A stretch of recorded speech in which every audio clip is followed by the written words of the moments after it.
आज के social media के टाइम पे लोगों के पास कोई सोशल स्किल्स नहीं है। हमें कुछ ही लोग ऐसे मिलते हैं जिनसे हम इमोशनली कनेक्ट हो पाते हैं। मैं आज आपको 3 ऐसी स्किल बताने वाला हूँ जिससे आप किसी को भी अपनी तरफ इमोशनली कनेक्ट कर सकते हैं। फर्स्ट है pay attention, become a good listener.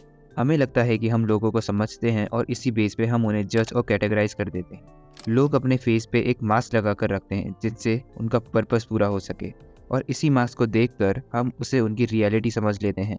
Instead लोगों को फर्स्ट अपीयरेंस पे जज करने की जगह तुम्हें एम्पैथिक एटीट्यूड रखना है और ये माइंडसेट रखना है कि तुम उस इंसान को नहीं जानते हो और अपने माइंड को ओपन रखना है।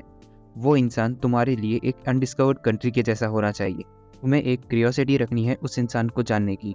तुम्हें ये सोचना है कि तुम सरप्राइजेस के लिए रेडी हो, जो भी वो इंसान अनकवर करने वाला। ये करने से तुम अपना पूरा अटेंशन दूसरे इंसान पे डाल रहे हो। यहाँ पे तुम्हारी क्वालिटी ऑफ लिसनिंग मैटर करेगी। उसने जो भी कहा है उसे उस पर मिरर बैक करना है। उनके बारे में क्वेश्चन पूछो और डीप जाओ। इससे वो तुमसे और ज़्यादा अट्रैक्ट होंगे because of your listening skills. Empathic attitude quality of self love पे डिपेंड करता है। अगर हम खुद को सुपीरियर मानते हैं और इनसिक्योरिटी से भरे होते हैं तो इस एटीट्यूड को हम कभी भी अडॉप्ट नहीं कर सकते हैं। हमें मानना पड़ेगा कि हम में भी फ्लॉज है और हम परफेक्ट नहीं हैं। सेकंड है गेट इनटू देयर इमोशंस। आपने हमेशा देखा होगा कि हम उन लोगों से ज़्यादा अट्रैक्ट होते हैं जो कुछ हद तक हमसे सिमिलर होते हैं। हमें यहाँ ये करना है, जब भी हम किसी से बात करें तो उनके मूड और फेशियल गेस्चर्स को ऑब्जर्व करके उसे रिफ्लेक्ट बैक करना है, लाइक स्माइलिंग, नॉडिंग हेड। ऐसा करने से तुम उनके सबकॉन्शियस माइंड में घुस रहे हो। लोग एक कन्वर्सेशन में इमोशनली और फिजिकली कनेक्ट होते हैं बिकॉज उनके गेस्चर और पोस्चर सिमिलर होते हैं, like crossing there legs, nodding heads, smiling. ये उनके कनेक्शन को और डीपन करती है। तुम जब भी किसी से बात करो तो यही सब तुम्हें कॉन्शियसली करना है। पर याद रहे, तुम्हें थोड़ा डिस्टेंस मेंटेन करके रखना है। उसे ऐसा नहीं लगना चाहिए कि तुम उसे कॉपी कर रहे हो। और है get inside the spirit of other.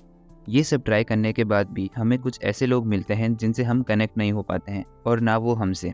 पर लोगों का खुद का अलग कॉन्सेप्ट होता है।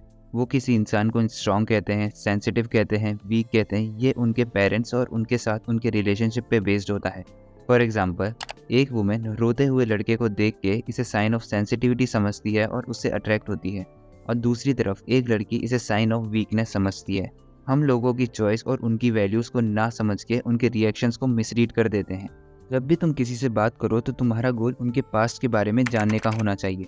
लोगों को सबसे ज़्यादा अपने पास्ट के बारे में बात करना पसंद है। लोगों के पास्ट के ट्रिगर पॉइंट्स को देखो। जो एक्सट्रीम सेंसिटिव है उससे तुम्हें उनके चॉइसेस के बारे में पता लगेगा।